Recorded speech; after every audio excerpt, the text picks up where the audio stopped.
Sejak tahun 1990-an, usulan untuk menghidupkan kembali perkeretaapian di Aceh sudah mulai bermunculan. Pada sekitar tahun 2006, jalur dari stasiun Besitang sampai Sungai Liput dibongkar dan dibangun ulang oleh PT KA dengan lebar sepur 1067 mm. Sayangnya, hal ini sendiri tidak pernah selesai dikerjakan, di mana rel dan bantalannya kemudian kembali dibongkar. Akan tetapi pada masa yang sama, ada sebuah jalan lain yang didapatkan pemerintah.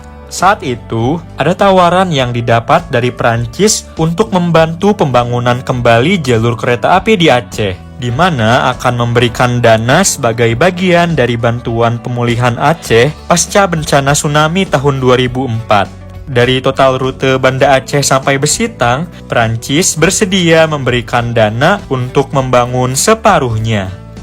Konstruksi pun dimulai tak lama kemudian, dengan segmen pertama yang dibangun ulang adalah antara Biren dan kota Loh Semawe sepanjang 50 km.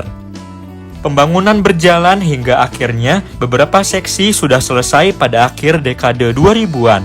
Uniknya, jalur ini dibangun dengan lebar sepur yang berbeda dari yang sebelumnya dipakai di Aceh, yaitu 750 mm.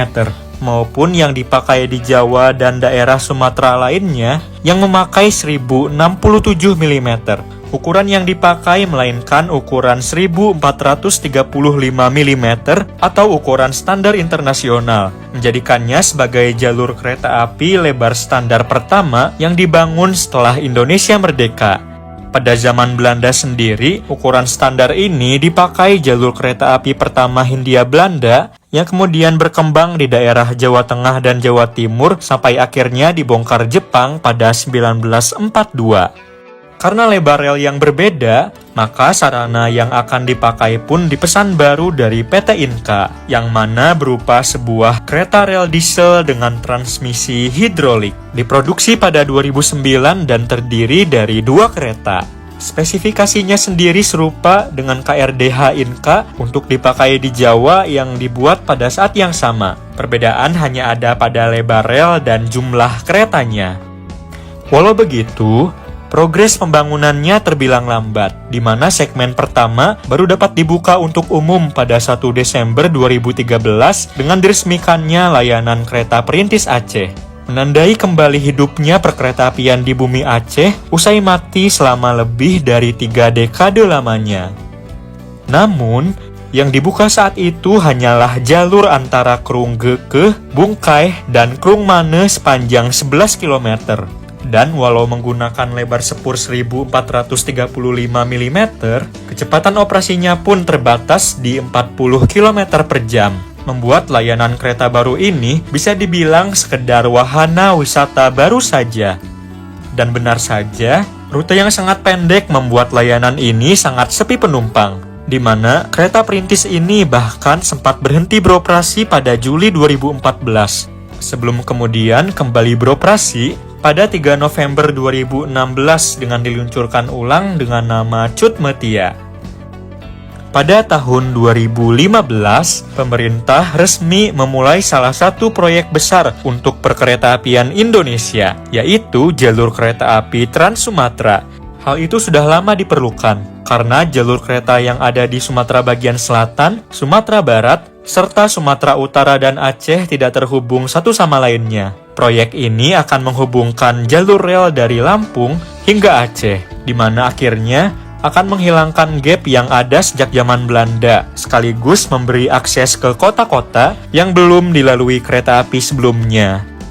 Akan tetapi, jalur Trans Sumatera sendiri dibangun dengan lebar sepur 1067 mm, sehingga jalur yang sedang dibangun dengan ukuran 1435 mm di lintas Aceh tidak akan menjadi bagian dari Trans Sumatera ini. Melainkan, nantinya jalur Trans Sumatera akan menggunakan rute baru, sementara jalur 1435 mm akan menjadi jalur komuter antara Loh Semawe dan Biren, namun akan tetap bertemu dengan jalur Trans Sumatera di Loh Semawe dan juga Kutablang, agar kedua layanan ini nantinya dapat terintegrasi. Pembangunan jalur Trans Sumatera ini dimulai dari kota Binjai, Hal ini karena jalur menuju Besitang juga dinonaktifkan pada 2008 silam. Di Besitang, stasiun baru dibangun di lokasi baru agar rute jalur peninggalan DSM dapat langsung lurus menuju ke rute peninggalan Aceh Tram. Per tahun 2021, jalur tram Aceh yang sudah dibangun ulang untuk jalur Trans Sumatera sudah mencapai 37 km, yang membentang dari stasiun Besitang di ujung timur sampai stasiun Sungai Liput, dengan stasiun Seisirah dan Halaban sebagai stasiun antara.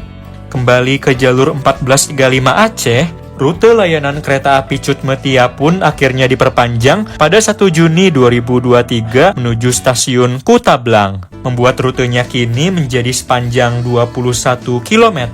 Pada 1 Februari 2025, jadwal kereta ini sudah diperpanjang menuju stasiun Muara 1 yang ada di kota Losemawe, membuat rutenya kembali bertambah menjadi 30 km.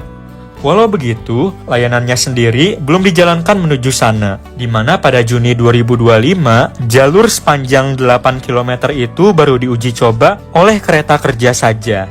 Namun dengan uji coba tersebut, perpanjangan layanan Cut Metia nampaknya sudah tak akan lama lagi. Atau tidak?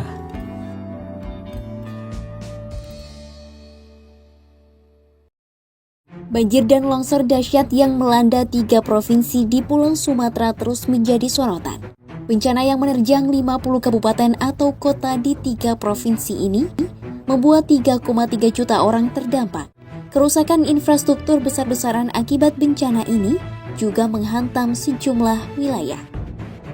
Di penghujung tahun 2025, Sumatera dilanda sebuah musibah.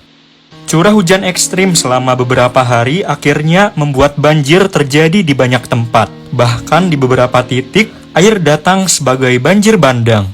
Tak terkecuali di Provinsi Aceh, di mana akibat musibah ini, jalur kereta api yang ada di wilayah Bungkai rusak tersapu banjir. Sampai landasan rel dan jembatan mengalami kerusakan parah. Layanan Cut Metia pun terpaksa langsung dihentikan usai kejadian itu.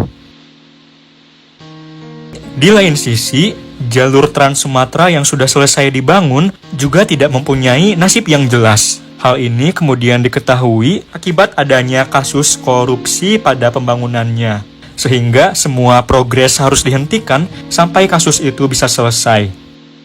Badan rel sudah mulai ditumbuhi rerumputan. Bahkan di banyak tempat, penambat maupun besi relnya sendiri sudah mengalami kerusakan dan hilang dicuri akibat terlalu lama ditelantarkan.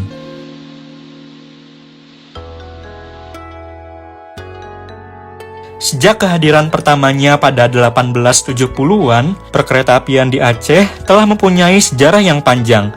Ianya merupakan salah satu sistem kereta api terunik di Indonesia yang memiliki segudang cerita dari setiap masa yang berbedanya. Entah kapan kereta api dapat mencapai Banda Aceh lagi. Dengan musibah yang tak lama ini terjadi, nasib perkeretaapian di bumi Serambi Mekah kembali ada di titik terendah. Apakah jalur pendek yang terisolasi ini layak untuk diperbaiki? Akankah perkeretaapian Aceh dapat pulih lagi? Atau bagaimana? Kita lihat ke depannya bersama. Terlepas dari masa depannya yang belum mendapat kejelasan, perkeretaapian sudah pernah menjadi tulang punggung Aceh selama eksistensinya. Dan walaupun kejayaan sangat jauh untuk dicapai kembali, semua cerita yang sudah diukirnya akan diingat sebagai salah satu contoh bagian dari babak rumit yang ada dalam perkeretaapian Indonesia.